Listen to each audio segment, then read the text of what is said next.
Gracias por visitar este canal. Suscríbete y activa la campana para recibir más audiolibros. Empecemos. Inteligencia emocional por Daniel Goleman. Capítulos 7 y 8. 7. Las raíces de la empatía. Volvamos ahora a Gary, el brillante cirujano alexitímico que tanto sufrimiento causara a su prometida Ellen haciendo gala de una ignorancia absoluta con respecto al mundo de los sentimientos. Como ocurre con la mayoría de los alexitímicos, Gary carecía de empatía y de intuición. Si ella le comentaba que se sentía abatida, Gary no acertaba a comprenderla, y si le dirigía palabras cariñosas, él cambiaba de tema. Gary no cesaba de formular críticas útiles, sobre las cosas que hacía Ellen, sin percatarse de que tales críticas no la ayudaban en lo más mínimo sino que solo la hacían sentirse atacada. La conciencia de uno mismo es la facultad sobre la que se erige la empatía, puesto que, cuanto más abiertos nos hallemos a nuestras propias emociones, mayor será nuestra destreza en la comprensión de los sentimientos de los demás. Los alexitímicos como Gary no tienen la menor idea de lo que sienten y por lo mismo también se encuentran completamente desorientados con respecto a los sentimientos de quienes les rodean. Son, por así decirlo, sordos a las emociones y carecen de la sensibilidad necesaria para percatarse de las notas y los acordes emocionales que transmiten las palabras y las acciones de sus semejantes. En este sentido, los tonos, los temblores de voz, los cambios de postura y los elocuentes silencios les pasan totalmente inadvertidos. Confundidos, pues, acerca de sus propios sentimientos, los alexitímicos son igualmente incapaces de percibir los sentimientos ajenos. Y esta incapacidad no solo supone una importante carencia en el ámbito de la inteligencia emocional sino que también implica un grave menoscabo de su humanidad, porque la raíz del afecto sobre el que se asienta toda relación dimana de la empatía, de la capacidad para sintonizar emocionalmente con los demás. Esa capacidad, que nos permite saber lo que sienten los demás, afecta a un amplio espectro de actividades, desde las ventas hasta la dirección de empresas, pasando por la compasión, la política, las relaciones amorosas y la educación de nuestros hijos, y su ausencia, que resulta sumamente reveladora, podemos encontrarla en los psicópatas, los violadores y los pederastas. No es frecuente que las personas formulen verbalmente sus emociones y éstas, en consecuencia, suelen expresarse a través de otros medios. La clave, pues, que nos permite acceder a las emociones de los demás radica en la capacidad para captar los mensajes no verbales, el tono de voz, los gestos, la expresión facial, etc.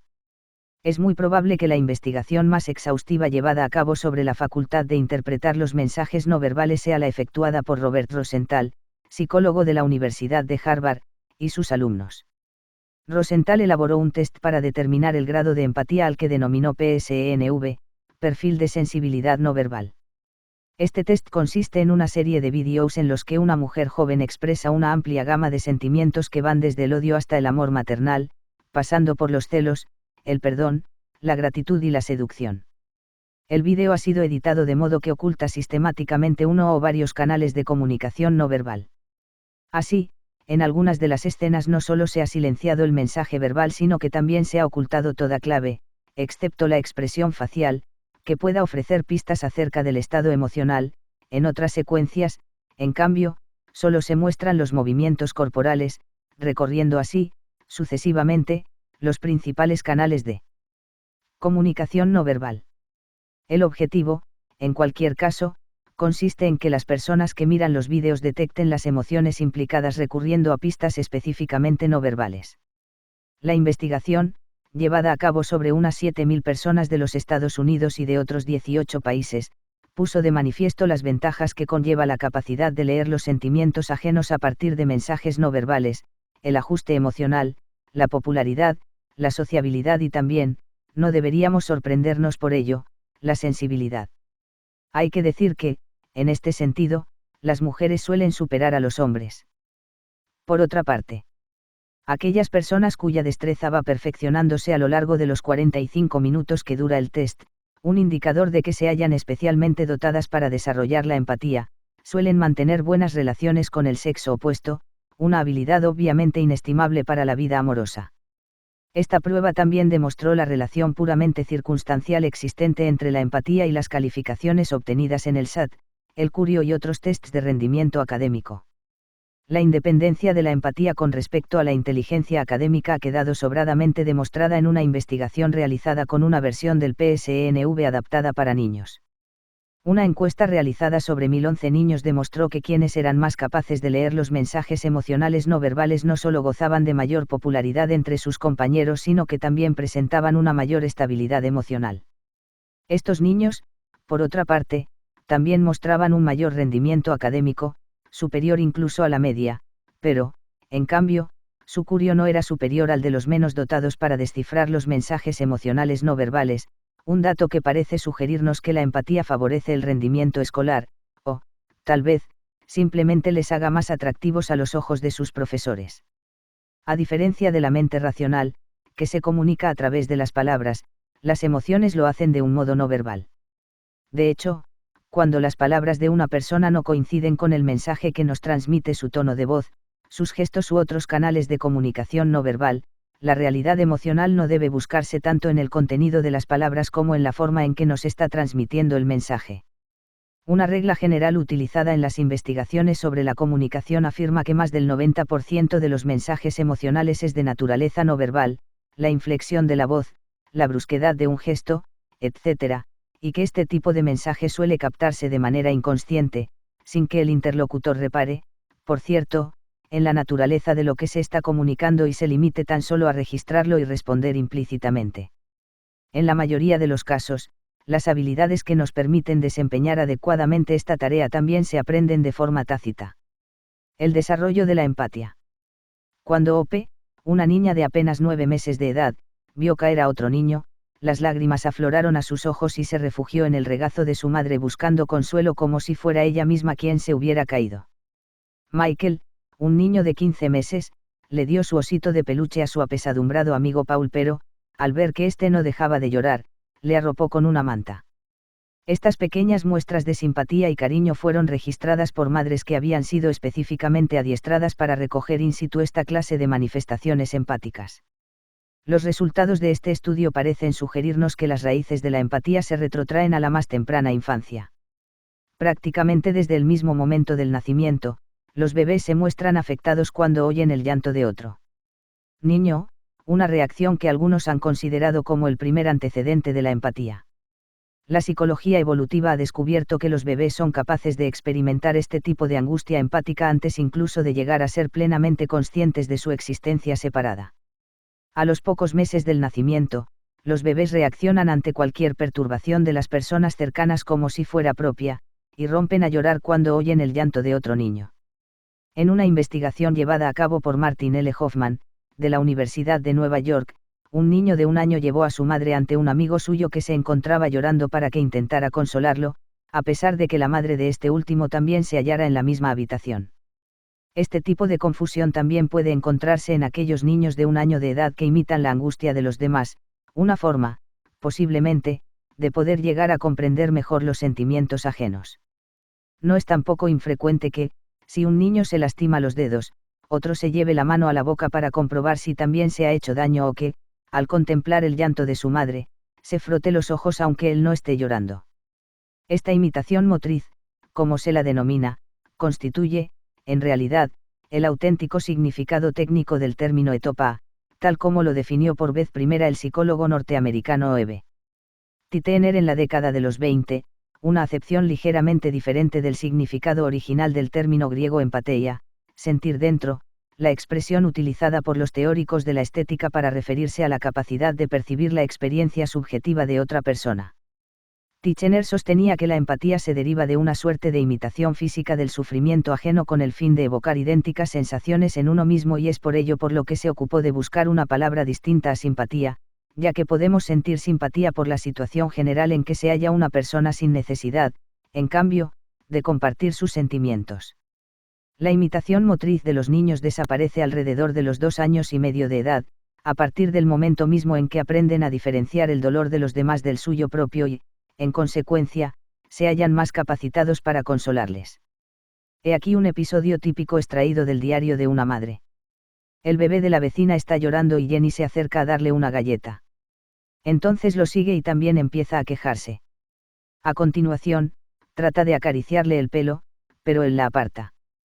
Finalmente, el bebé se tranquiliza pero Jenny sigue preocupada y continúa dándole juguetes y suaves palmaditas en la cabeza y los hombros. En este punto de su desarrollo, los niños pequeños comienzan a manifestar ciertas diferencias en su capacidad de experimentar los trastornos emocionales ajenos. Así pues, mientras que algunos, como Jenny, se muestran agudamente conscientes de las emociones, otros, por el contrario, parecen ignorarlas por completo. Una serie de estudios llevados a cabo por Manan Radke-Yarrow y Caroline Zangwasler en el National Institute of Mental Health demostró que buena parte de las diferencias existentes en el grado de empatía se hallan directamente relacionadas con la educación que los padres proporcionan a sus hijos.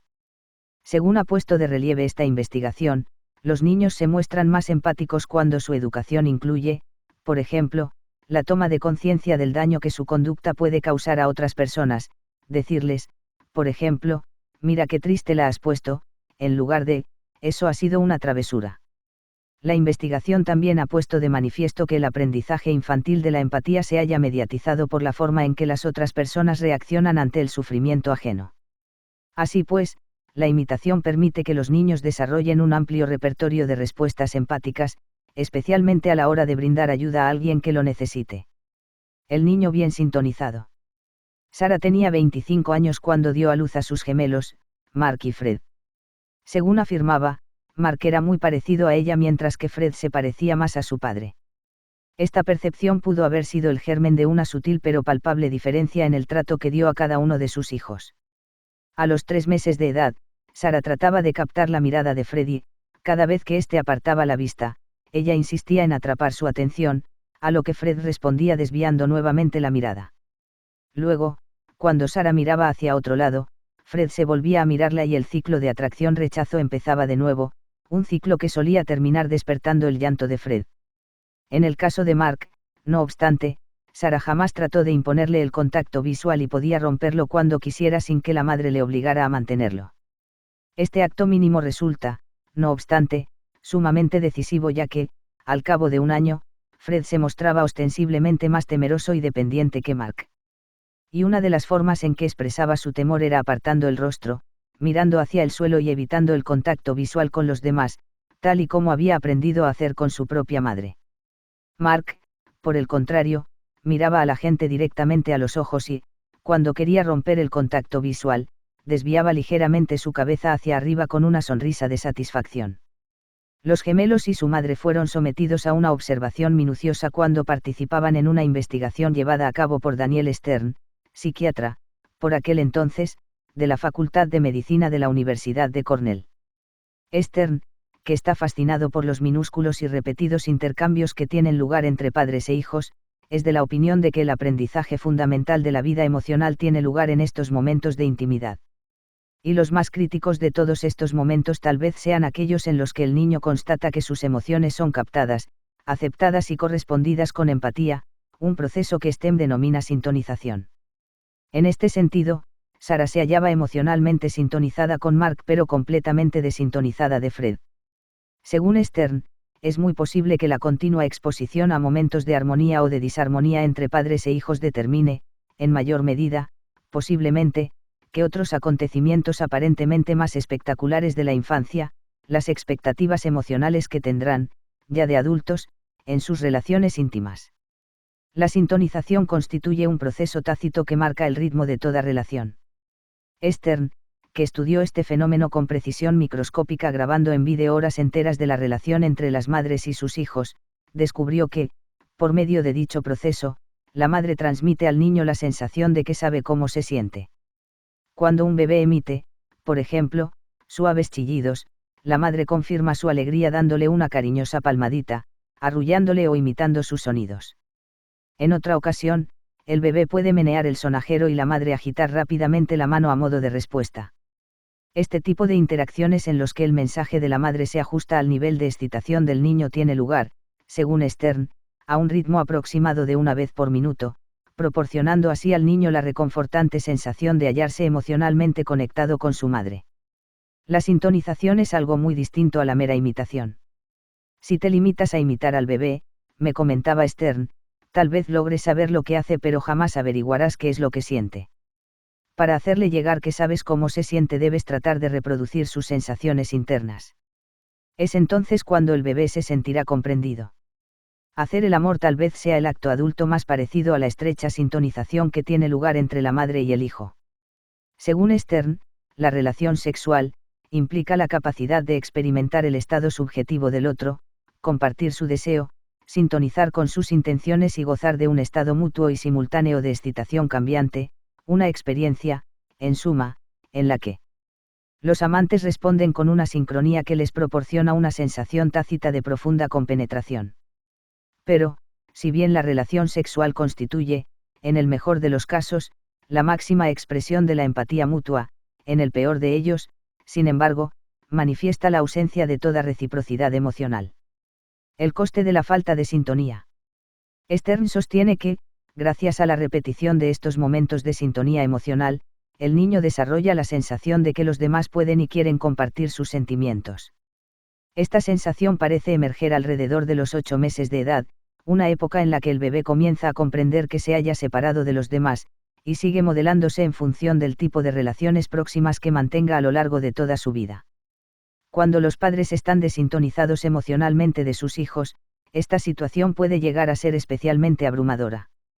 En uno de sus experimentos, Stern utilizó a madres que, en lugar de establecer una comunicación armónica con sus hijos, reaccionaban deliberadamente por encima o por debajo de lo normal a sus demandas, algo a lo que los niños respondían siempre con una muestra inmediata de consternación o malestar. El coste de la falta de sintonía emocional entre padres e hijos es extraordinario. Cuando los padres fracasan reiteradamente en mostrar empatía hacia una determinada gama de emociones de su hijo, ya sea la risa, el llanto o la necesidad de ser abrazado, por ejemplo, el niño dejará de expresar e incluso dejará de sentir ese tipo de emociones. Es muy posible que, de este modo, muchas emociones comiencen a desvanecerse del repertorio de sus relaciones íntimas, especialmente en el caso de que estos sentimientos fueran desalentados de forma más o menos explícita durante la infancia. Por el mismo motivo, los niños pueden alimentar también una serie de emociones negativas, dependiendo de los estados de ánimo que hayan sido reforzados por sus padres. Los niños son tan capaces de captar los estados de ánimo que hasta los bebés de 3 meses, hijos de madres depresivas, por ejemplo, reflejan el estado anímico de estas mientras juegan con ellas, mostrando más sentimientos de enfado y tristeza que de curiosidad e interés espontáneo, en comparación con aquellos otros bebés cuyas madres no mostraban ningún síntoma depresivo. Por ejemplo, una de las madres que participó en la investigación realizada por Stern apenas si reaccionaba a las demandas de actividad de su bebé y finalmente, aprendió a ser pasivo. Un niño que es tratado así, afirma Stern, aprende que, cuando está excitado, no puede conseguir que su madre se excite también, de modo que tal vez sería mejor que ni siquiera lo intente. Sin embargo, existe todavía cierta esperanza en lo que se ha dado en llamar relaciones compensatorias, las relaciones mantenidas a lo largo de toda la vida, con los amigos, los familiares o incluso dentro del campo de la psicoterapia, que remodelan de continuo la pauta de nuestras relaciones. De este modo, cualquier posible desequilibrio puede corregirse después o se trata de un proceso que perdura a lo largo de toda la vida. De hecho, varias teorías psicoanalíticas consideran que la relación terapéutica constituye un adecuado correctivo emocional que puede proporcionar una experiencia satisfactoria de sintonización. Algunos pensadores psicoanalíticos utilizan el término espejo para referirse a la técnica mediante la cual el psicoanalista devuelve al cliente, de modo muy similar a la madre que se halla en armonía emocional con su hijo, un reflejo que le permite alcanzar una comprensión de su propio estado interno. La sincronía emocional pasa inadvertida y queda fuera del conocimiento consciente, aunque el paciente puede sentirse reconfortado y con la profunda sensación de ser respetado y comprendido. El coste emocional de la falta de sintonización en la infancia puede ser alto y no solo para el niño. Un estudio efectuado con convictos de delitos violentos puso de manifiesto que todos ellos habían padecido una situación infantil, que los diferenciaba también de otros delincuentes, muy parecida, que consistía en haber cambiado constantemente de familia adoptiva o haber crecido en orfanatos, es decir, haber experimentado una seria orfandad emocional o haber gozado de muy pocas oportunidades de experimentar la sintonía emocional. El descuido emocional ocasiona una torpe empatía, pero el abuso emocional intenso y sostenido, es decir, el trato cruel, las amenazas, las humillaciones y las mezquindades, provoca un resultado paradójico. En tal caso, Los niños que han experimentado estos abusos pueden llegar a mostrarse extraordinariamente atentos a las emociones de quienes les rodean, un estado de alerta postraumática ante los signos que impliquen algún tipo de amenaza. Esta preocupación obsesiva por los sentimientos ajenos es típica de aquellos niños que han padecido abusos psicológicos, niños que, al llegar a la edad adulta, mostrarán una volubilidad emocional que puede llegar a ser diagnosticada como trastorno borderline de la personalidad. Muchas de estas personas están especialmente dotadas para percatarse de lo que sienten quienes les rodean y es bastante común comprobar que, durante la infancia, han sido objeto de algún tipo de abuso emocional. La neurología de la empatía. Como suele suceder en el campo de la neurología, los informes sobre casos extraños o poco frecuentes proporcionan claves muy importantes para asentar los fundamentos cerebrales de la empatía. Un informe de 1975, por ejemplo, revisaba varios casos de pacientes que habían sufrido lesiones en la región derecha del lóbulo frontal y que presentaban la curiosa deficiencia de ser incapaces de captar el mensaje emocional contenido en los tonos de voz, aunque sí que eran capaces de comprender perfectamente el significado de las palabras. Para ellos, no existía ninguna diferencia entre un gracias, sarcástico, neutral o sincero. Otro informe publicado en 1979, por el contrario, hablaba de pacientes con lesiones en regiones distintas del hemisferio cerebral derecho que manifestaban otro tipo de deficiencias en la percepción de las emociones. En este caso se trataba de pacientes incapaces de expresar sus propias emociones a través del tono de voz o del gesto. Sabían lo que sentían pero eran simplemente incapaces de comunicarlo. Según apuntan los investigadores, estas regiones corticales del cerebro están estrechamente ligadas al funcionamiento del sistema límbico. Estos estudios sirvieron de base para un artículo pionero escrito por Leslie Brothers, psiquiatra del Instituto Tecnológico de California, que versaba sobre la biología de la empatía. Su revisión de los diferentes hallazgos neurológicos y los estudios comparativos realizados sobre animales le llevó a sugerir que la amígdala y sus conexiones con el área visual del córtex constituyen el asiento cerebral de la empatía. La mayor parte de la investigación neurológica llevada a cabo en este sentido ha sido realizada con animales, especialmente primates. El hecho de que los primates sean capaces de experimentar la empatía, o, como prefiere llamarla Brothers, la comunicación emocional, resulta evidente no solo a partir de estudios más o menos anecdóticos sino también según investigaciones como la que reseñamos a continuación. En este experimento se adiestró a varios monos rhesus a emitir una respuesta anticipada de temor ante un determinado sonido sometiéndoles a una descarga eléctrica inmediatamente después de escucharlo. Los monos tenían que aprender a evitar la descarga empujando una palanca cada vez que oían el sonido. Luego se dispuso a los simios por parejas en jaulas separadas cuya única comunicación posible era a través de un circuito cerrado de televisión que solo les permitía ver una imagen del rostro de su compañero. De este modo, cada vez que uno de los monos escuchaba el sonido que anticipaba la descarga, su cara reflejaba el miedo y, en el momento en que el otro mono veía ese semblante, evitaba la descarga empujando la palanca. Todo un acto de empatía por no decir de altruismo. Una vez que se comprobó que los primates son capaces de leer las emociones en el rostro de sus semejantes, los investigadores introdujeron largos y finos electrodos en sus cerebros para detectar el menor indicio de actividad de determinadas neuronas. Los electrodos insertados en las neuronas del córtex visual y de la amígdala mostraban que, cuando un mono veía el rostro del otro, la información afectaba, en primer lugar, a las neuronas del córtex visual y posteriormente a las de la amígdala. Este es el camino normal que sigue la información emocionalmente más relevante. Pero el descubrimiento más sorprendente de esta investigación fue la identificación de determinadas neuronas del córtex visual que clínicamente parecen activarse en respuesta a expresiones faciales o gestos concretos, como una boca amenazadoramente abierta, una mueca de miedo o una inclinación de sumisión. Y estas neuronas son distintas a aquellas otras situadas en la misma zona que permiten el reconocimiento de los rostros familiares. Esto podría significar que el cerebro es un instrumento diseñado para reaccionar ante expresiones emocionales concretas o dicho de otro modo, que la empatía es un imponderable biológico. Según Brothers, otra investigación en la que se sometió a observación a un grupo de monos en estado salvaje a los que se habían seccionado las conexiones existentes entre la amígdala y el córtex, demuestra el importante papel que desempeña la vía amigdalocortical en la percepción y respuesta ante las emociones.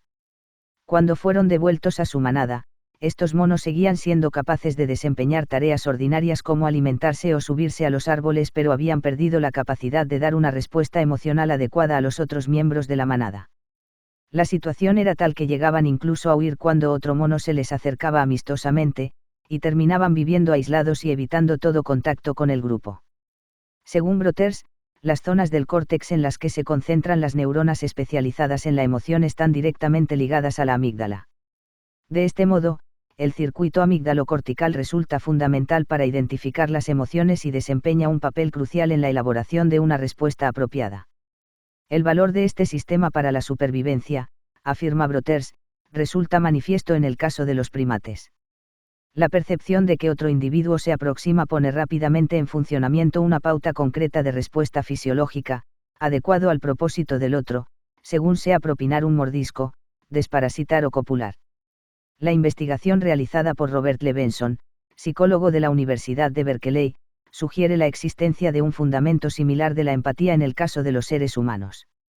El estudio de Levenson se realizó con parejas casadas que debían tratar de identificar qué era lo que estaba sintiendo su cónyuge en el transcurso de una acalorada discusión. El método era muy sencillo, ya que, mientras los miembros de la pareja discutían alguna cuestión problemática que afectara al matrimonio, la educación de los hijos, los gastos, etc., eran grabados en vídeo y sus respuestas fisiológicas eran también monitorizadas. Posteriormente, cada miembro de la pareja veía el vídeo y narraba lo que ella o él sentían en cada uno de los momentos de la interacción y luego volvía a mirar la filmación, pero tratando, esta vez, de identificar los sentimientos del otro. El mayor grado de empatía tenía lugar en aquellos matrimonios cuya respuesta fisiológica coincidía, es decir, en aquellos en los que el aumento de sudoración de uno de los cónyuges iba acompañado del aumento de sudoración del otro y en los que el descenso de la frecuencia cardíaca del uno iba seguido del descenso de la frecuencia del otro. En suma, era como si el cuerpo de uno imitara, instante tras instante, las reacciones sutiles del otro miembro de la pareja. Pero, cuando estaban contemplando la grabación, no podría decirse que tuvieran una gran empatía para determinar lo que su pareja estaba sintiendo. Es como si solo hubiera empatía entre ellos cuando sus reacciones fisiológicas se hallaban sincronizadas. Esto nos sugiere que cuando el cerebro emocional imprime al cuerpo una reacción violenta, como la tensión de un enfado, por ejemplo, casi no es posible la empatía. La empatía exige la calma y la receptividad suficientes para que las señales sutiles manifestadas por los sentimientos de la otra persona puedan ser captadas y reproducidas por nuestro propio cerebro emocional.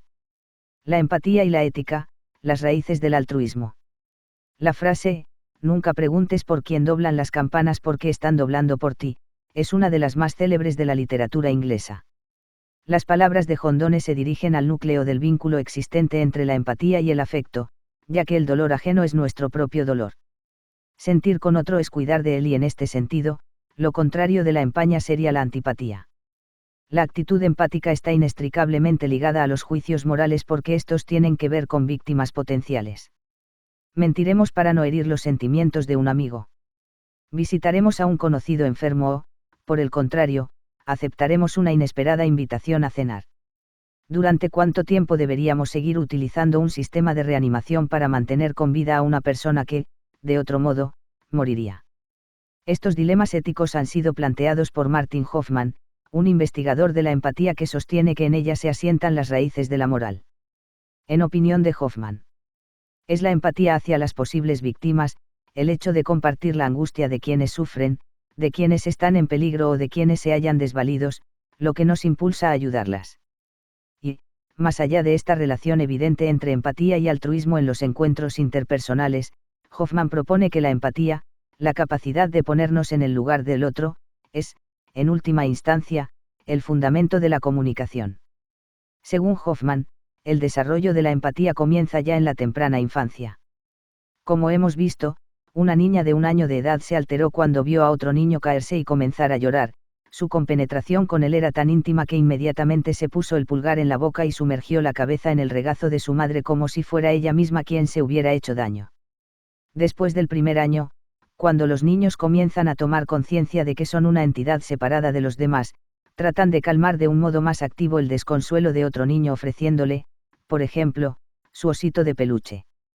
A la edad de 2 años, los niños comienzan a comprender que los sentimientos ajenos son diferentes a los propios y así se vuelven más sensibles a las pistas que les permiten conocer cuáles son realmente los sentimientos de los demás. Es en este momento, por ejemplo, cuando pueden reconocer que la mejor forma de ayudar a un niño que llora es dejarle llorar a solas, sin prestarle atención para no herir su orgullo. En la última fase de la infancia aparece un nivel más avanzado de la empatía, y los niños pueden percibir el malestar más allá de la situación inmediata y comprender que determinadas situaciones personales o vitales pueden llegar a constituir una fuente de sufrimiento crónico. Es entonces cuando suelen comenzar a preocuparse por la suerte de todo un colectivo, como, por ejemplo, los pobres, los oprimidos o los marginados, una preocupación que en la adolescencia puede verse reforzada por convicciones morales centradas en el deseo de aliviar la injusticia y el infortunio ajeno. Sea como fuere, lo cierto es que la empatía es una habilidad que subyace a muchas facetas del juicio y de la acción ética. Una de estas facetas es la indignación empática, que John Stuart Mill describiera como el sentimiento natural de venganza alimentado por la razón, la simpatía y el daño que nos causan los agravios de que otras personas son objeto, y que calificara como el custodio de la justicia. Otro ejemplo en el que resulta evidente que la empatía puede sustentar la acción ética es el caso del testigo que se ve obligado a intervenir para defender a una posible víctima. Según ha demostrado la investigación, cuanta más empatía sienta el testigo por la víctima, más posibilidades habrá de que se comprometa en su favor. Existe cierta evidencia de que el grado de empatía experimentado por la gente condiciona sus juicios morales. Por ejemplo, estudios realizados en Alemania y Estados Unidos demuestran que cuanto más empática es la persona, más a favor se halla del principio moral que afirma que los recursos deben distribuirse en función de las necesidades. Una vida carente de empatía, la mentalidad del agresor. La moral del sociópata. Eric Eckart se vio involucrado en un miserable delito. Cuando era guardaespaldas de la patinadora Tonya Harding preparó un brutal atentado contra su eterna rival, Nancy Kerrigan, medalla de oro en las Olimpiadas de Invierno de 1994, a consecuencia del cual quedó seriamente maltrecha y tuvo que dejar su entrenamiento durante varios meses. Pero cuando Eckart vio la imagen de la sollozante Kerrigan en televisión, tuvo un súbito arrepentimiento y entonces llamó a un amigo para contarle su secreto, iniciando así la secuencia de acontecimientos que terminó abocando a su detención. Tal es el poder de la empatía. Pero, por desgracia, las personas que cometen los delitos más execrables suelen carecer de toda empatía. Los violadores, los pederastas y las personas que maltratan a sus familias comparten la misma carencia psicológica, son incapaces de experimentar la empatía, y esa incapacidad de percibir el sufrimiento de los demás les permite contarse las mentiras que les infunden el valor necesario para perpetrar sus delitos. En el caso de los violadores, estas mentiras tal vez adopten la forma de pensamientos como, a todas las mujeres les gustaría ser violadas, o, el hecho de que se resista solo quiere decir que no le gusta poner las cosas fáciles. En este mismo sentido, la persona que abusa sexualmente de un niño quizás se diga algo así como, yo no quiero hacerle daño, solo estoy mostrándole mi afecto, o bien, esta es simplemente otra forma de cariño. Por su parte, el padre que pega a sus hijos posiblemente piense, esta es la mejor de las disciplinas. Todas estas justificaciones, expresadas por personas que han recibido tratamiento por las conductas que acabamos de reseñar, son las excusas que se repiten cuando violentan a sus víctimas o se preparan para hacerlo. La notable falta de empatía que presentan estas personas cuando agreden a sus víctimas suele formar parte de un ciclo emocional que termina precipitando su crueldad. Veamos, por ejemplo, la secuencia emocional típica que conduce a un delito como el abuso sexual de un niño. El ciclo se inicia cuando la persona comienza a sentirse alterada, inquieta, deprimida o aislada. Estos sentimientos pueden ser activados por la contemplación de una pareja feliz en la televisión, lo que le lleva a sentirse inmediatamente deprimido por su propia soledad. Es entonces cuando busca consuelo en su fantasía favorita, que suele ser la afectuosa amistad con un niño, una fantasía que paulatinamente va adquiriendo un cariz cada vez más sexual y suele terminar en la masturbación. Tal vez entonces el agresor experimente un alivio momentáneo, pero la tregua es muy breve y la depresión y la sensación de soledad retornan con más virulencia que antes. Entonces es cuando el agresor comienza a pensar en la posibilidad de llevar a la práctica su fantasía repitiéndose justificaciones del tipo, si el niño no sufre ninguna violencia física, no le estoy haciendo ningún daño, o, si no quisiera hacer el amor conmigo tratara de evitarlo. A estas alturas, el agresor ve al niño a través de la lente de sus perversas fantasías, sin la menor muestra de empatía por sus sentimientos. Esta indiferencia emocional es la que determina la escalada de los hechos subsiguientes, desde la elaboración del plan para encontrar a un niño solo, pasando por la minuciosa consideración de los pasos a seguir, hasta llegar a la ejecución del plan. Y todo esto se realiza como si la víctima careciera de sentimientos, muy al contrario, el agresor no percibe sus verdaderos sentimientos, asco, miedo y rechazo, porque, en caso de hacerlo, podría llegar a arruinar sus planes y, en cambio, proyecta la actitud cooperante de la víctima. La falta de empatía es precisamente uno de los focos principales en los que se centran los nuevos tratamientos diseñados para la rehabilitación de esta clase de delincuentes. En uno de los programas más prometedores, los agresores deben leer los desgarradores relatos de este tipo de delitos contados desde la perspectiva de la víctima y contemplar vídeos en los que las víctimas narran desconsoladamente lo que experimentaron cuando sufrieron la agresión. Luego, el agresor tiene que escribir acerca de su propio delito, pero poniéndose, esta vez, en el lugar de la víctima y, por último, debe representar el episodio en cuestión desempeñando ahora el papel de víctima. En opinión de William Peters, psicólogo de la prisión de Vermont que ha desarrollado esta terapia de cambio de perspectiva, la empatía hacia la víctima transforma la percepción hasta el punto de impedir la negación del sufrimiento, incluso a nivel de las propias fantasías, fortaleciendo así la motivación de los hombres para combatir sus perversas urgencias sexuales. La proporción de agresores sexuales que, después de pasar por este programa en prisión, reincidían, era la mitad que la de quienes no se sometieron al programa. Si falta esta motivación empática, las otras fases del tratamiento no funcionarán adecuadamente. Pero si son pocas las esperanzas de infundir una mínima sensación de empatía en los agresores sexuales de los niños, menos todavía lo son en el caso de otro tipo de criminales, como los psicópatas, a los que los recientes diagnósticos psiquiátricos denominan soci-6 El psicópata no solo es una persona aparentemente encantadora, sino que también carece de todo remordimiento ante los actos más crueles y despiadados. La psicopatía, la incapacidad de experimentar empatía o cualquier tipo de compasión o, cuanto menos, remordimientos de conciencia, es una de las deficiencias emocionales más desconcertantes. La explicación de la frialdad del psicópata parece residir en su completa incapacidad para establecer una conexión emocional profunda. Los criminales más despiadados, los asesinos sádicos múltiples que se deleitan con el sufrimiento de sus víctimas antes de quitarles la vida, constituyen el epítome de la psicopatía. Los psicópatas también suelen ser mentirosos impenitentes dispuestos a manipular cínicamente las emociones de sus víctimas y a decir lo que sea necesario con tal de conseguir sus objetivos. Consideremos el caso de Faro, un adolescente de 17 años, integrante de una banda de Los Ángeles, que causó la muerte de una mujer y de su hijo en un atropello que él mismo describía con más orgullo que pesar. Mientras se hallaba conduciendo un coche junto a Leon Bean, quien estaba escribiendo un libro sobre las pandillas de los Crips y los Bloods de la ciudad de Los Ángeles, Faro quiso hacer una demostración para Bean. Según relata Faro, pareció enloquecer, cuando vio al par de tipos, que conducían el automóvil que iba detrás del suyo. Esto es lo que dice Bean acerca del incidente. El conductor, al percatarse de que alguien estaba mirándole, echó entonces una mirada a nuestro coche y, cuando sus ojos tropezaron con los de Faro, se abrieron completamente durante un instante.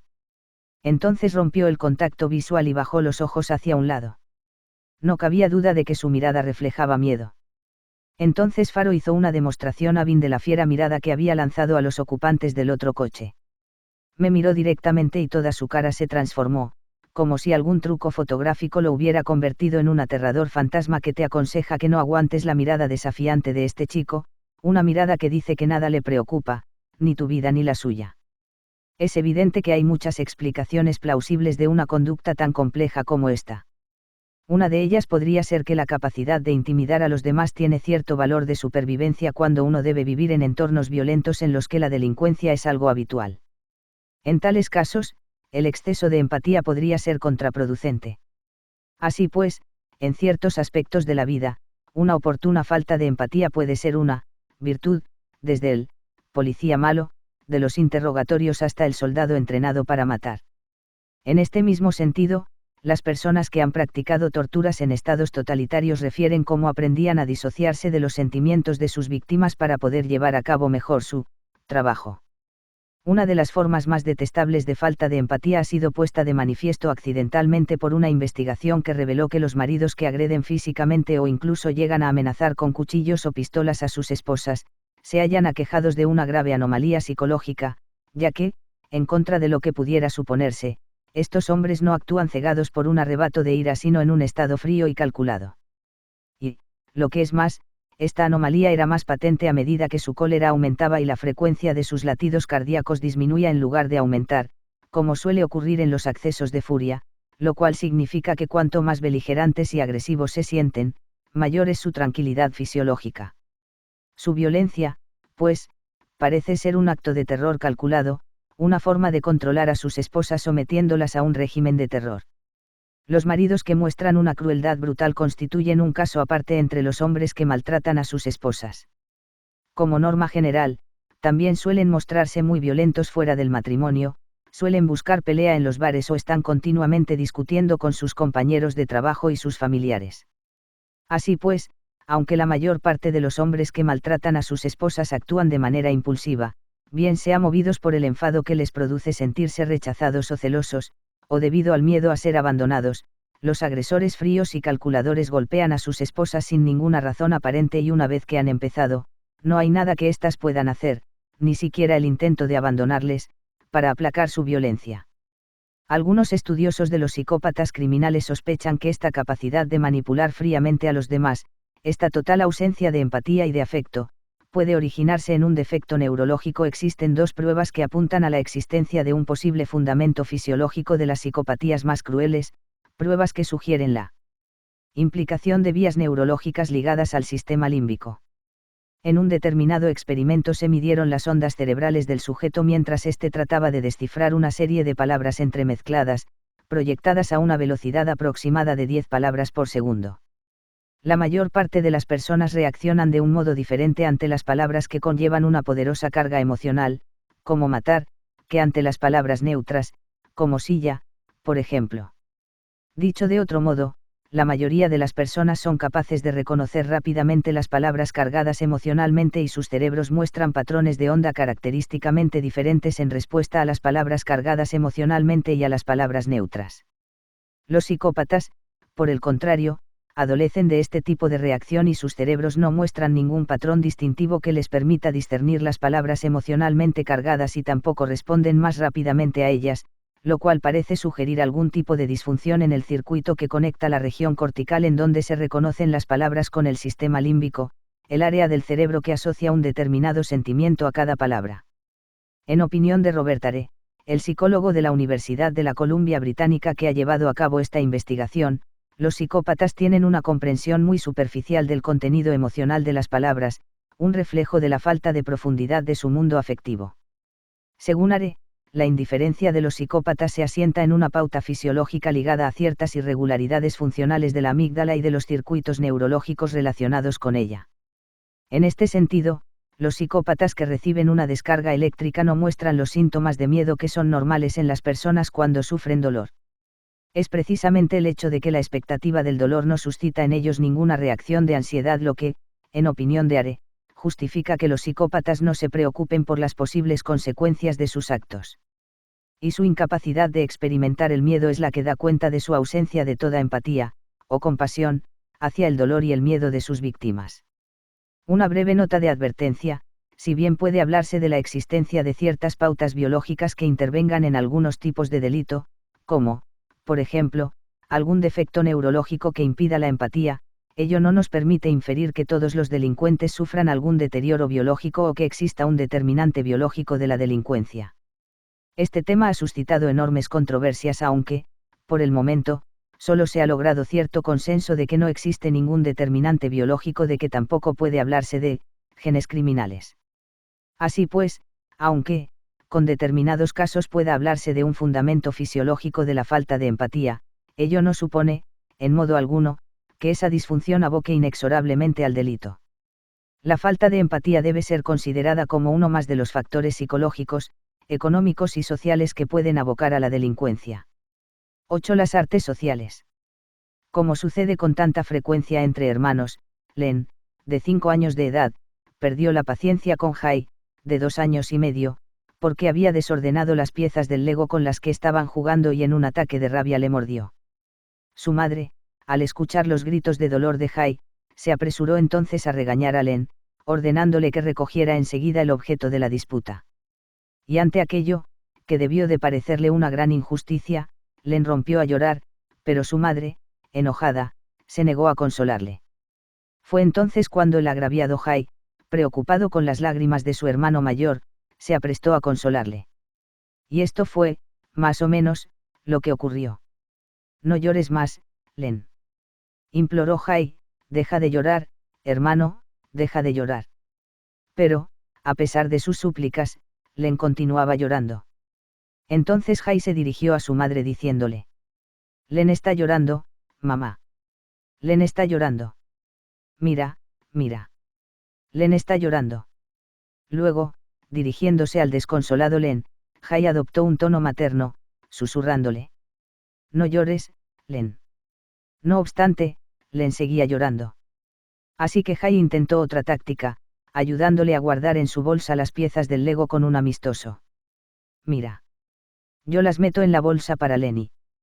Pero como aquello tampoco funcionó, el ingenioso Jai ensayó una nueva estrategia, la distracción.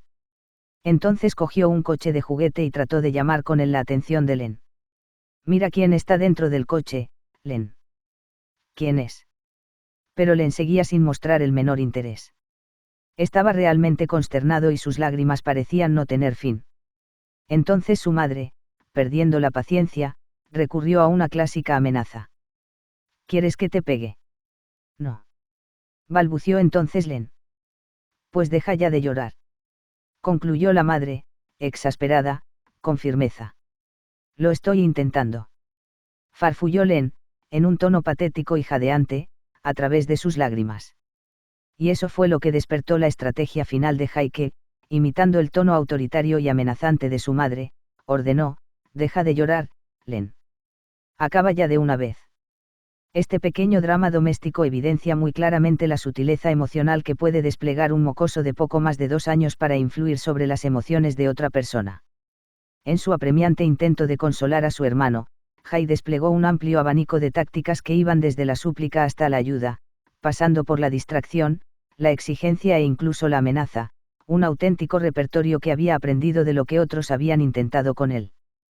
Pero, en cualquiera de los casos, lo que ahora nos importa es subrayar que, incluso a una edad tan temprana, los niños disponen de un auténtico arsenal de tácticas dispuestas para ser utilizadas. Como sabe cualquier padre, el despliegue de empatía y compasión demostrado por Jai no es, en modo alguno, universal. Es igual de probable que un niño de esta edad considere la angustia de su hermano como una oportunidad para vengarse de él y hostigarle más aún. Las mismas habilidades mostradas por Jai podrían haber sido utilizadas para fastidiar o atormentar a su hermano. No obstante, ello no haría sino confirmar la presencia de una aptitud emocional fundamental, la capacidad de conocer los sentimientos de los demás y de hacer algo para transformarlos, una capacidad que constituye el fundamento mismo del sutil arte de manejar las relaciones. Pero para llegar a dominar esta capacidad, los niños deben poder dominarse previamente a sí mismos, deben poder manejar sus angustias y sus tensiones, sus impulsos y su excitación, aunque sea de un modo vacilante, puesto que para poder conectar con los demás es necesario un mínimo de sosiego interno.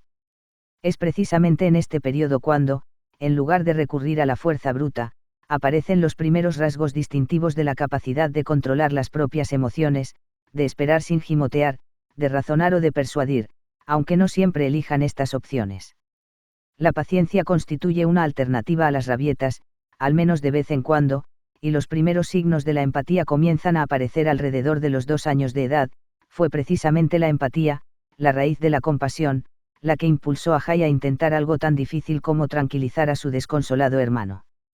Así pues, el requisito para llegar a controlar las emociones de los demás, para llegar a dominar el arte de las relaciones, consiste en el desarrollo de 2 habilidades emocionales fundamentales, el autocontrol y la empatía. Es precisamente sobre la base del autocontrol y la empatía sobre la que se desarrollan las habilidades interpersonales. Estas son las aptitudes sociales que garantizan la eficacia en el trato con los demás y cuya falta conduce a la ineptitud social o al fracaso interpersonal reiterado.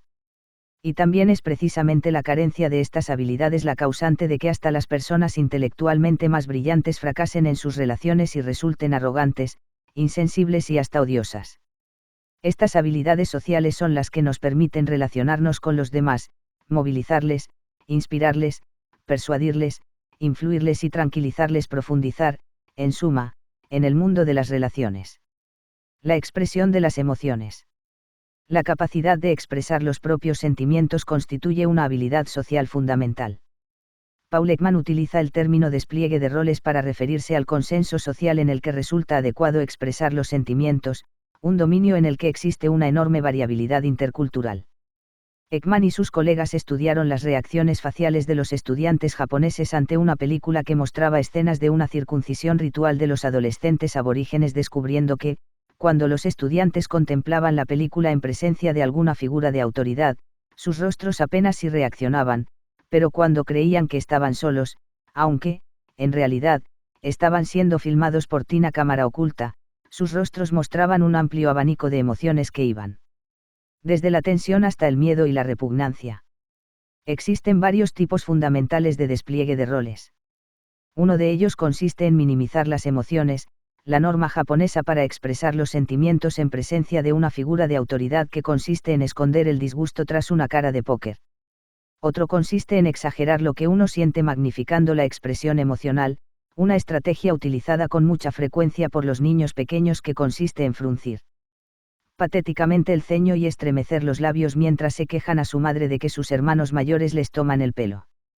Un tercero consiste en sustituir un sentimiento por otro, algo que suele tener lugar, por ejemplo, en aquellas culturas orientales en las que decir no se considera de mala educación y en su lugar, se expresan emociones positivas aunque falsas. El conocimiento de estas estrategias y del momento en que pueden manifestarse constituye un factor esencial de la inteligencia emocional.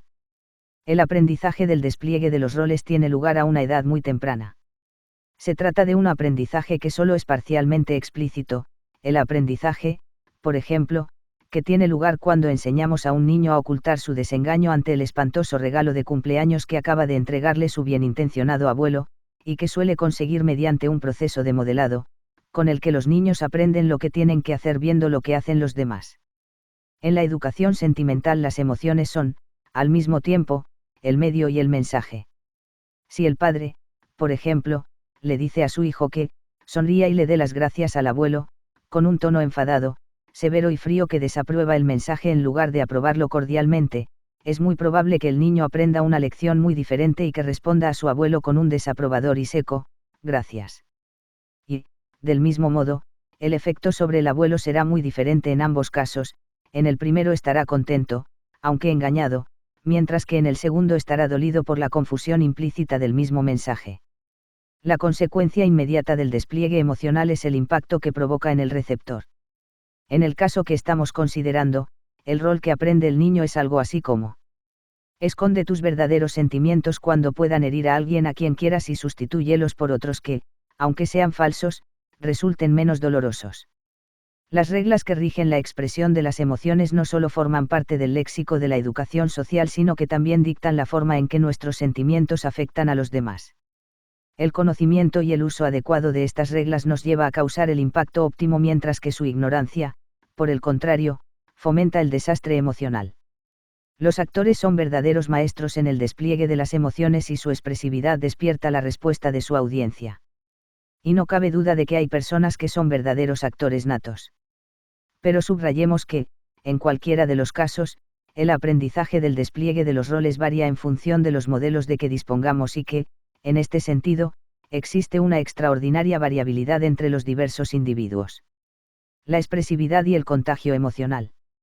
Al comienzo de la guerra del Vietnam, un pelotón norteamericano se hallaba agazapado en un arrozal luchando con el Vietcong cuando, de repente, una fila de 6 monjes comenzó a caminar por el sendero elevado que separaba un arrozal de otro. Completamente serenos y ecuánimes, los monjes se dirigían directamente hacia la línea de fuego. Caminaban perfectamente en línea recta, recuerda David Bush, uno de los soldados integrantes de aquel pelotón, sin desviarse a la derecha ni a la izquierda. Fue muy extraño, pero nadie les disparó un solo tiro y, después de que hubieran atravesado el sendero, la lucha concluyó. Nadie pareció querer seguir combatiendo, al menos no aquel día. Y lo mismo debió de haber ocurrido en el bando contrario porque todos dejamos de disparar, simplemente dejamos de disparar. El poder del valiente y silencioso desfile de los monjes que apaciguó a los soldados en pleno campo de batalla ilustra uno de los principios fundamentales de la vida social, el hecho de que las emociones son contagiosas. A decir verdad, este ejemplo constituye un caso extremo, puesto que la mayor parte del contagio emocional tiene lugar de forma mucho más sutil y es parte del intercambio tácito que se da en todo encuentro interpersonal. En cada relación subyace un intercambio subterráneo de estados de ánimo que nos lleva a percibir algunos encuentros como tóxicos y otros, en cambio, como nutritivos. Este intercambio emocional suele discurrir a un nivel tan sutil e imperceptible que la forma en que un vendedor le dé las gracias puede hacerle sentir ignorado, resentido o auténticamente bienvenido y valorado. Nosotros percibimos los sentimientos de los demás como si se tratase de una especie de virus social. En cada encuentro que sostenemos emitimos señales emocionales y esas señales afectan a las personas que nos rodean. Cuanto más diestros somos socialmente, más control tenemos sobre las señales que emitimos. A fin de cuentas, las reglas de urbanidad son una forma de asegurarnos de que ninguna emoción desbocada dificultará nuestra relación, una regla social que, cuando afecta a las relaciones íntimas, resulta sofocante. La inteligencia emocional incluye el dominio de este intercambio, popular, y, encantador, son términos con los que solemos referirnos a las personas con quienes nos agrada estar porque sus habilidades emocionales nos hacen sentir bien. Las personas que son capaces de ayudar a los demás constituyen una mercancía social especialmente valiosa, son las personas a quienes nos dirigimos cuando tenemos una gran necesidad emocional puesto que, lo queramos o no, cada uno de nosotros forma parte del equipo de herramientas de transformación emocional con que cuentan los demás. Veamos ahora otro claro ejemplo de la sutileza con que las emociones se transmiten de una persona a otra. En un determinado experimento, dos voluntarios, tras rellenar un formulario en el que se describía su estado de ánimo, se sentaban simplemente en parejas, compuestas por una persona muy comunicativa y otra completamente inexpresiva, a esperar que el experimentador regresara a la habitación. Un par de minutos más tarde, el experimentador volvía y les pedía que rellenaran otro formulario. El resultado del experimento en cuestión demostró que el estado de ánimo del individuo más expresivo se transmitía invariablemente al más pasivo. ¿Cómo tiene lugar esta mágica transformación?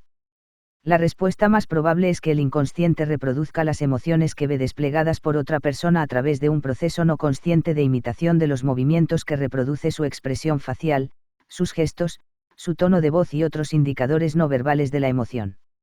Mediante este proceso, el sujeto recrea en sí mismo el estado de ánimo de la otra persona en una especie de versión libre del método Stanislavski, un método en el que el actor recurre al recuerdo de las posturas, los movimientos y otras expresiones de alguna emoción intensa que haya experimentado en el pasado para evocar la actualización de esos mismos sentimientos. La imitación cotidiana de los sentimientos suele ser algo muy sutil.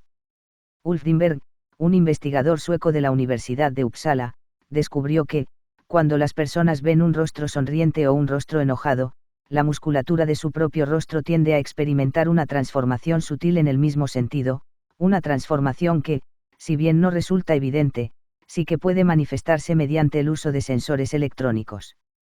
El sentido de la transferencia de estados de ánimo entre dos personas va desde la más expresiva hasta la más pasiva. No obstante, existen personas especialmente proclives al contagio emocional, ya que su sensibilidad innata hace que su sistema nervioso autónomo, un indicador de la actividad emocional, se active con más facilidad. Esta habilidad parece hacerlos tan impresionables que un mero anuncio puede hacerles llorar mientras que un comentario banal con alguien alegre puede llegar a animarles, lo cual, por cierto, les convierte en personas muy empáticas porque se ven fácilmente conmovidas por los sentimientos de los demás. Jon Cacioppo, el psicólogo social de la Universidad de Ohio que ha estudiado este tipo de intercambio emocional sutil, señala que, comprendamos o no la mímica de la expresión facial, basta con ver a alguien expresar una emoción para evocar ese mismo estado de ánimo. Esto es algo que nos sucede de continuo, una especie de danza, una sincronía, una transmisión de emociones. Y es esta sincronización de estados de ánimo la que determina el que usted se sienta bien o mal en una determinada relación. El grado de armonía emocional que experimenta una persona en un determinado encuentro se refleja en la forma en que adapta sus movimientos físicos a los de su interlocutor, un indicador de proximidad que suele tener lugar fuera del alcance de la conciencia. Una persona se mueve en el mismo momento en que la otra deja de hablar, ambas cambian de postura simultáneamente o una se acerca al mismo tiempo que la otra retrocede. Esta especie de coreografía puede llegar a ser tan sutil que ambas personas se muevan en sus sillas al mismo ritmo. Así, la reciprocidad que articula los movimientos de la gente que se encuentra emocionalmente vinculada presenta la misma sincronía que Daniel Stern descubrió en aquellas madres que se encuentran sintonizadas con sus hijos. La sincronía parece facilitar la emisión y recepción de estados de ánimo, aunque se trate de estados de ánimo negativos. Por ejemplo, en una determinada investigación sobre la sincronía física se estudió en situación de laboratorio la forma en que las mujeres deprimidas discutían con su pareja, descubriendo que, cuanto mayor era el grado de sincronía no verbal en las parejas, peor se sentían los compañeros de las mujeres deprimidas al finalizar la discusión, como si hubieran quedado atrapados en el estado de ánimo negativo de su pareja. En resumen, pues, parece que cuanto mayor es el grado de sintonía física existente entre dos personas, mayor es la semejanza entre sus estados de ánimo, sin importar tanto el que éste sea optimista o pesimista. La sincronía entre maestros y discípulos constituye también un indicador del grado de relación existente entre ellos, y los estudios realizados en el aula señalan que cuanto mayor es el grado de coordinación de movimientos entre maestro y discípulo, mayor es también la amabilidad, satisfacción, entusiasmo, interés y tranquilidad con que interactúan. Hablando en términos generales, podríamos decir que el alto nivel de sincronía de una determinada interacción es un indicador del grado de relación existente entre las personas implicadas. Frank Bernieri, el psicólogo de la Universidad del Estado de Oregón que llevó a cabo este estudio, me contaba que, la comodidad o incomodidad que experimentamos con los demás es, en cierto modo, física. Para que dos personas se sientan a gusto y coordinen sus movimientos, deben tener ritmos compatibles. La sincronía refleja la profundidad de la relación existente entre los implicados y, cuanto mayor es el grado de compromiso, más interrelacionados se hallan sus estados de ánimo, sean estos positivos o negativos. En resumen, la coordinación de los estados de ánimo constituye la esencia del rapport, la versión adulta de la sintonía que la madre experimenta con su hijo. Cacioppo propone que uno de los factores determinantes de la eficacia interpersonal consiste en la destreza con que la gente mantiene la sincronía emocional. Quienes son más diestros en sintonizar con los estados de ánimo de los demás o en imponer a los demás sus propios estados de ánimo son también emocionalmente más amables. El rasgo distintivo de un auténtico líder consiste precisamente en su capacidad para conectar con una audiencia de miles de personas. Y, por esta misma razón, Cacioppo afirma también que las personas que tienen dificultades para captar y transmitir las emociones suelen tener problemas de relación, puesto que despiertan la incomodidad de los demás sin que éstos puedan explicar claramente el motivo. Ajustar el tono emocional de una determinada interacción constituye, en cierto modo, un signo de control profundo e íntimo que condiciona el estado de ánimo de los demás. Es muy probable que este poder para inducir emociones se asemeje a lo que en biología se denomina Zeitgeber, un temporizador, un proceso que, al igual que ocurre con el ciclo día-noche o con las fases mensuales de la luna, impone un determinado ritmo biológico. En el caso del baile, por ejemplo, la música constituye un Zeitgeber corporal.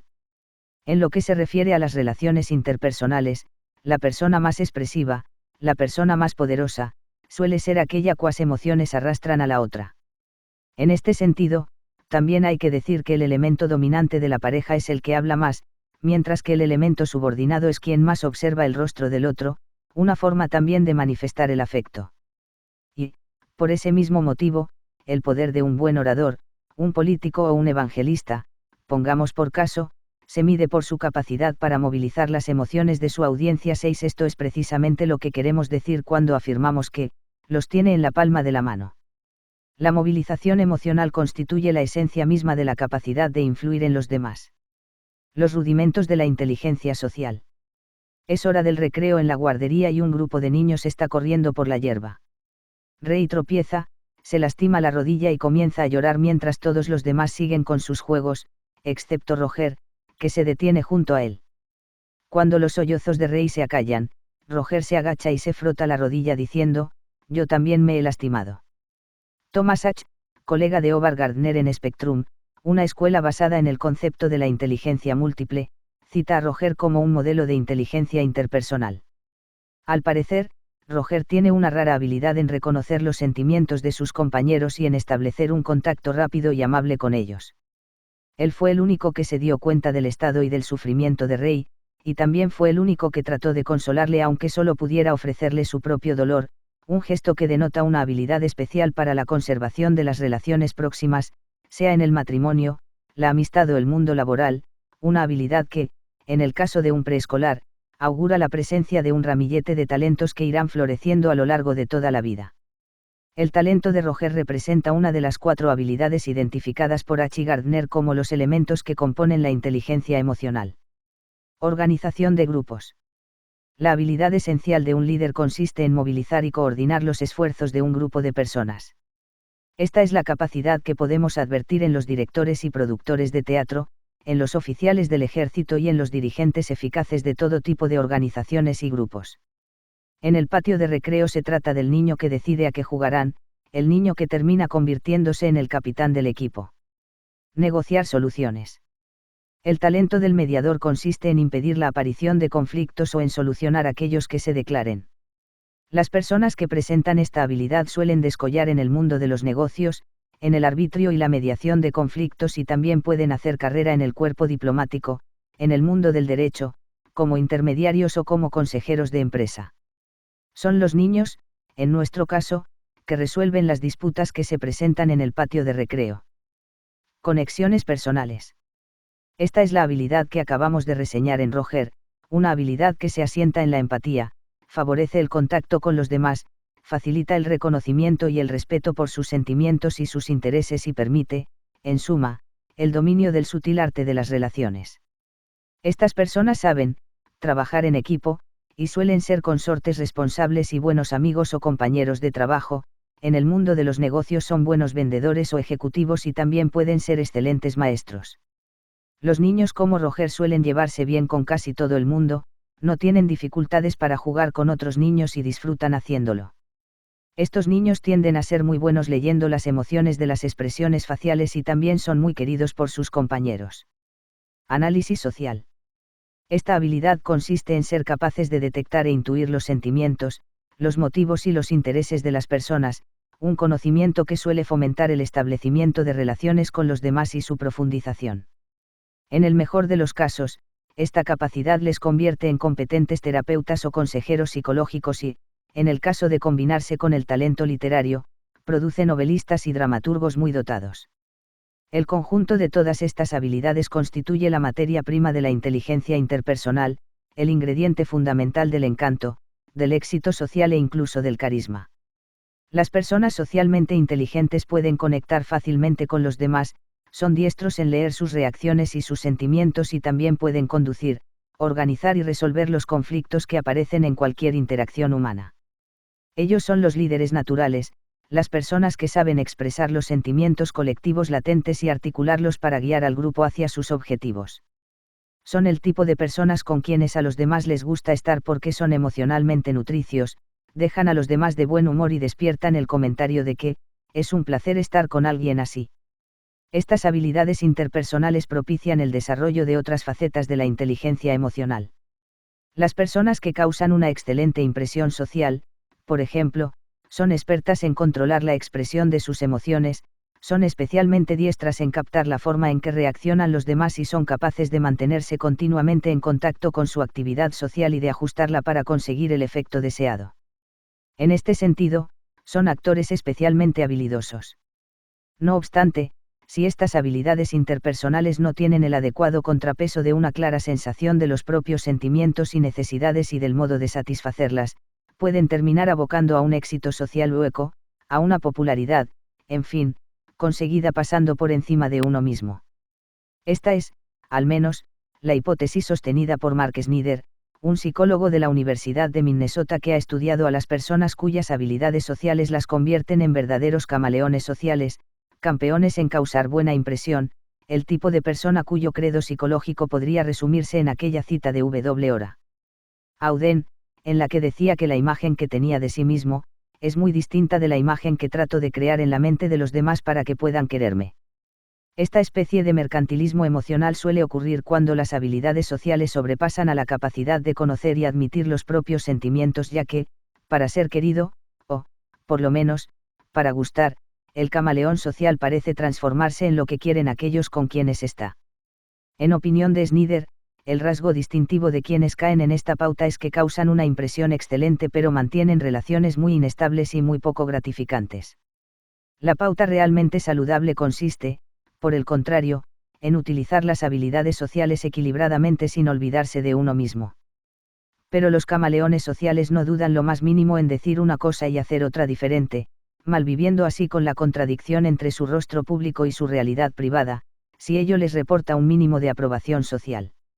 La psicoanalista Elena Deutsch llamaba a esas personas, personalidades como sí, personalidades que manifiestan una extraordinaria plasticidad para adaptarse a las señales que reciben de quienes les rodean. En la mayor parte de los casos, me dijo Snyder, la persona pública y la persona privada se entremezclan adecuadamente, pero en otros casos, sin embargo, parecen constituir una especie de calidoscopio de apariencias sumamente tornadizas. Son como Zelig, el personaje de Woody Allen que trataba desesperadamente de camuflarse en función de las personas con quienes se encontraba. Estas personas, en lugar de decir lo que verdaderamente sienten, tratan antes de buscar pistas sobre lo que los demás quieren de ellos. Para llevarse bien y ser queridos por los demás, están dispuestos a ser exageradamente amables hasta con las personas que les desagradan, y suelen utilizar sus habilidades sociales para actuar en función de lo que exijan las diferentes situaciones sociales, de modo que pueden representar personajes muy distintos en función de las personas con quienes se encuentran, cambiando de la sociabilidad más efusiva, pongamos por caso, a la circunspección más reservada. A decir verdad, estos rasgos son muy apreciados en ciertas profesiones que requieren un control eficaz de la impresión que se causa, como ocurre en el mundo del teatro, el derecho, las ventas, la diplomacia y la política. Existe, no obstante, otro tipo de control de las emociones más decisivo, que permite diferenciar entre los camaleones sociales carentes de centro de gravedad que tratan de impresionar a todo el mundo y aquellos otros que utilizan su destreza social más en consonancia con sus verdaderos sentimientos. Estamos hablando de la integridad, de la capacidad que nos permite actuar según nuestros sentimientos y valores más profundos sin importar las consecuencias sociales, una actitud emocional que puede conducir a provocar una confrontación deliberada para trascender la falsedad y la negación, una forma de clarificación que los camaleones sociales jamás podrán llevar a cabo. La génesis de la incompetencia social. No cabía la menor duda de que Cecil era brillante, era un universitario experto en varios idiomas extranjeros y un soberbio traductor, pero, en lo que respecta a las habilidades sociales más sencillas, se mostraba completamente inútil. No sabía ni siquiera tener una conversación intrascendente sobre el tiempo, y parecía absolutamente incapaz de la más rutinaria interacción social. Su falta de talento social resultaba más patente cuando se hallaba con una mujer. Es por ello por lo que se preguntó si todo aquello no se debería a algún tipo de tendencias homosexuales latentes, a pesar de no tener ningún tipo de fantasías en ese sentido, y se decidió a emprender una terapia. Como confió a su terapeuta, el problema real radicaba en su temor a que nada de lo que pudiera decir interesara a nadie. Pero aquel miedo se asentaba en una profunda carencia de habilidades sociales. Su nerviosismo durante los encuentros le llevaba a reír en los momentos más inoportunos aunque no lo conseguía, sin embargo, por más que lo intentara, cuando alguien decía algo realmente divertido. Y esta inadecuación se remontaba a la infancia porque durante toda su vida solo se había sentido socialmente cómodo cuando estaba con su hermano mayor quien, de algún modo, le facilitaba las cosas, pero apenas salía de casa, su incompetencia era abrumadora y se sentía completamente inútil. Lakin Phillips, un psicólogo de la Universidad George Washington, concluyó que las dificultades de Cecil se originaban en su fracaso infantil para aprender las lecciones más elementales de la interacción social. ¿Qué podría habérsele enseñado a Cecil? Hablar directamente a los demás, entablar contacto, no esperar siempre que ellos dieran el primer paso, mantener una conversación más allá de los síes, los noes, o los meros monosílabos, expresar gratitud, ceder el paso a los demás antes de cruzar una puerta, esperar a servirse hasta que el otro se hubiera servido, dar las gracias, pedir, por favor, compartir y el resto de habilidades sociales que comenzamos a enseñar a los niños a partir de los 2 años de edad. No queda claro si la deficiencia de Cecil se debe al fracaso de los demás en enseñarle estos rudimentos de civismo o a su propia incapacidad para aprenderlos. Pero sea cual fuere su origen, la historia de Cecil resulta instructiva porque subraya la naturaleza esencial de las múltiples lecciones que el niño aprende en la interacción sincrónica y en las reglas no escritas de la armonía social. Y la consecuencia de un fracaso en el aprendizaje de estas reglas llega a incomodar a quienes nos rodean. Es evidente que la función de estas reglas consiste en favorecer el intercambio social y que la inadecuación genera ansiedad. Así pues, las personas que carecen de estas habilidades no solo son ineptas para las sutilezas de la vida social, sino que también tienen dificultades para manejar las emociones de la gente que les rodea e inevitablemente terminan generando perturbaciones a su alrededor. Todos conocemos a personas como Cecil, personas con una enojosa falta de desenvoltura social, personas que no parecen saber cuándo poner fin a una conversación o a una llamada telefónica y que siguen hablando sin darse cuenta de todos los indicadores de despedida, personas cuya conversación gira exclusivamente en torno a sí mismos, personas que no muestran el menor interés en los demás y que ignoran todo intento de cambiar de tema, entrometidos que siempre parecen tener a punto alguna pregunta indiscreta. Y todas estas desviaciones de la trayectoria social afable denotan una clara ignorancia de los rudimentos de la interacción social.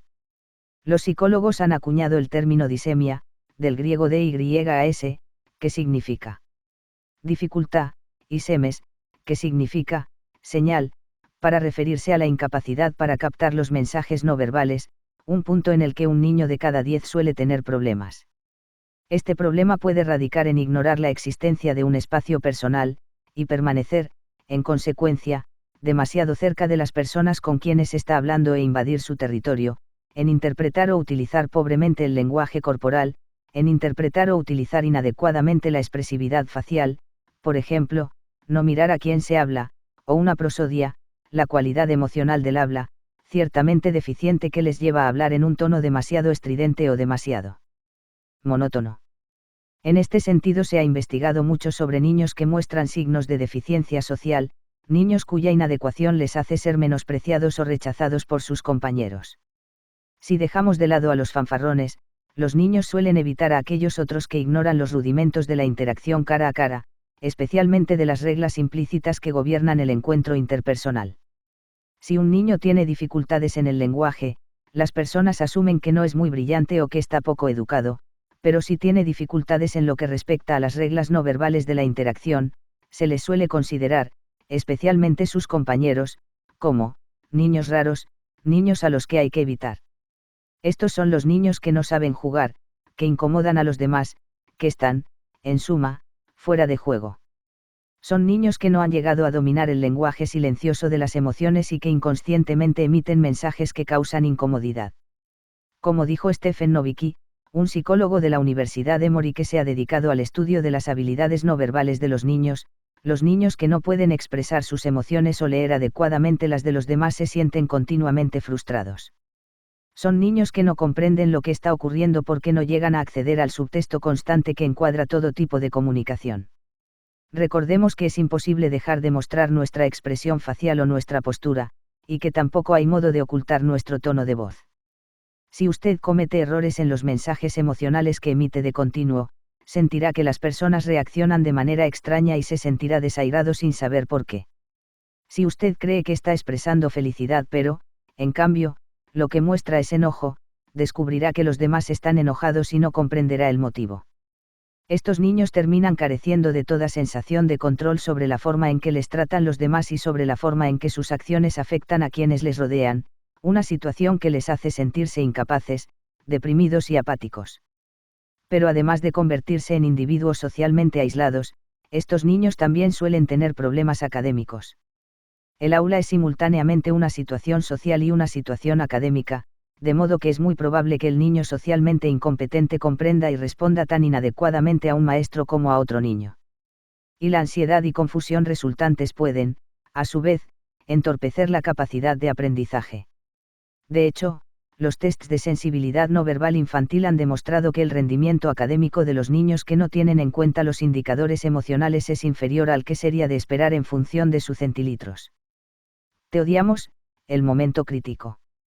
Uno de los momentos en los que la ineptitud social resulta más dolorosa y explícita es cuando el niño trata de acercarse a un grupo de niños para jugar.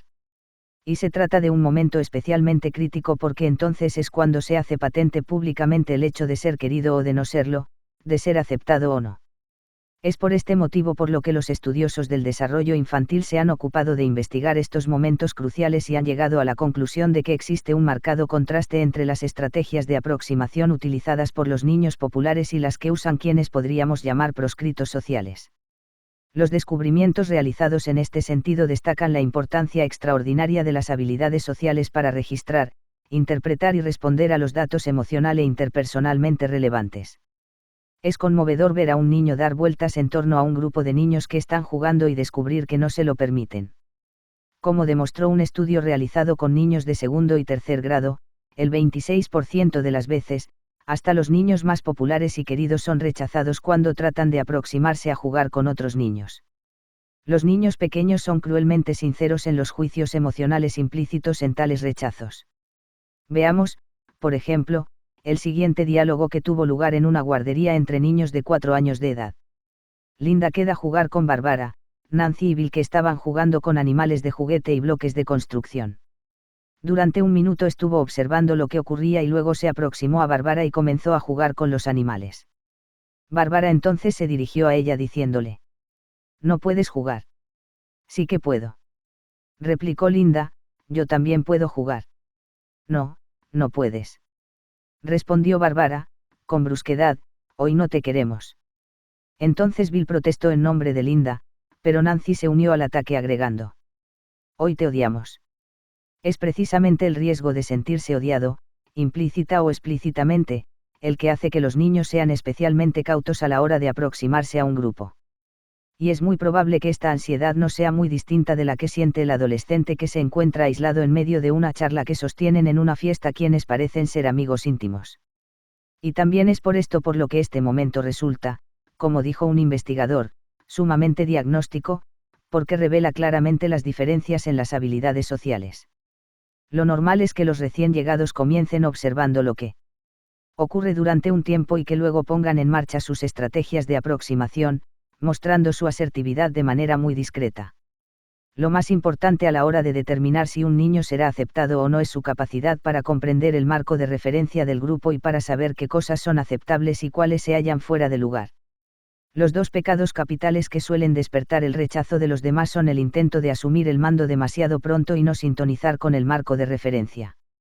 Pero esto es precisamente lo que tienden a hacer los niños impopulares, tratar de cambiar de tema demasiado bruscamente o demasiado pronto, o dar sus opiniones y estar en desacuerdo inmediato con los demás, intentos manifiestos, todos ellos, de llamar la atención y que, paradójicamente, les lleva a ser ignorados o rechazados.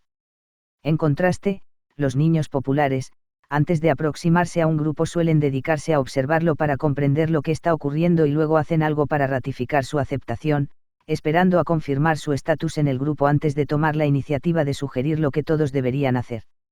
Volvamos ahora a Roger, el niño de 4 años a quien Thomas H. ponía como ejemplo de niño con un elevado grado de inteligencia interpersonal. La táctica que Roger utilizaba para aproximarse a un grupo era la de comenzar observando, luego imitaba lo que otro niño estaba haciendo y finalmente hablaba y se ponía a jugar con él, una estrategia ciertamente ganadora. La habilidad de Roger era evidente, por ejemplo, cuando él y Warren estaban jugando a lanzar bombas, en realidad, piedras, desde sus calcetines. Warren le preguntó a Roger si quería estar en un helicóptero o en un avión y antes de responder, Roger inquirió: ¿a ti qué te gusta más? Esta interacción aparentemente inocua revela una gran sensibilidad ante los intereses de los demás y una gran capacidad para utilizar este conocimiento para mantener el contacto con ellos. H comentó con respecto a Roger: tuvo en cuenta los deseos de su compañero para no perder la conexión con él. He visto a muchos niños que simplemente cogen su helicóptero o su avión y que, literal y figurativamente hablando, se alejan volando de los demás. El resplandor emocional, informe de un caso.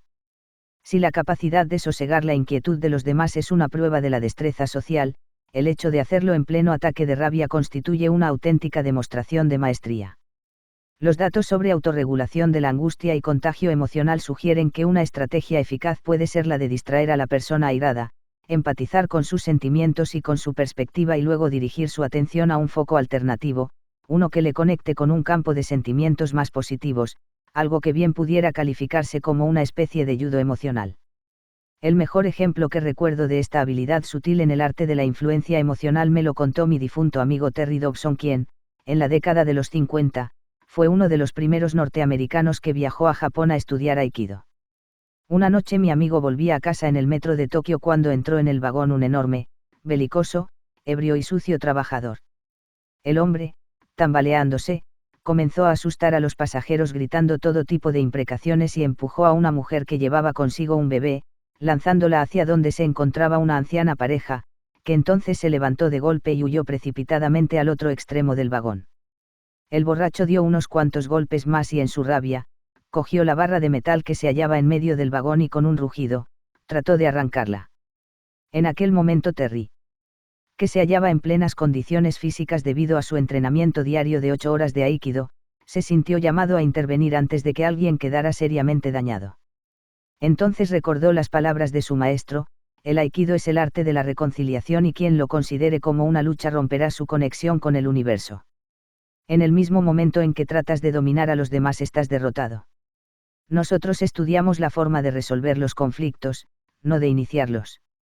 Ciertamente, cuando Terry emprendió su aprendizaje se comprometió con su maestro a no iniciar nunca una pelea y a utilizar este arte marcial solo como una forma de defensa.